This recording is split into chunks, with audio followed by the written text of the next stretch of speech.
I think what we have seen in the last week, especially, is that the property developers have found a way home. By that I mean that some time ago it felt as if they were in limbo, right? The credit markets were frozen, the developers were fighting headlines after headlines, and they really needed some sort of guidance from the authorities. And we did have them come in. The easing policies we saw in terms of the cutting of some key policy interest rates, but very importantly, also a more dovish tone from the PBOC.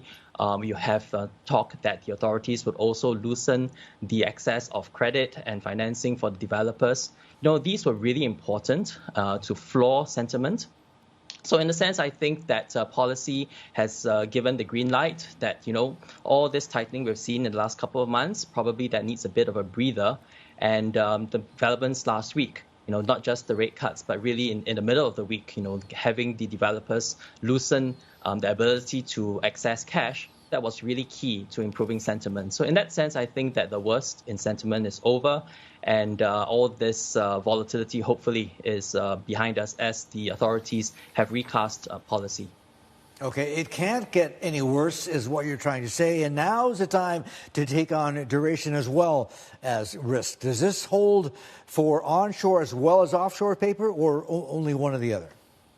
Sure. I think if you look at the entire spectrum of Chinese fixed income, we find tremendous value, especially in the offshore US dollar space for some of the property developers, the large names, higher quality ones that have been mispriced and pulled into this contagion.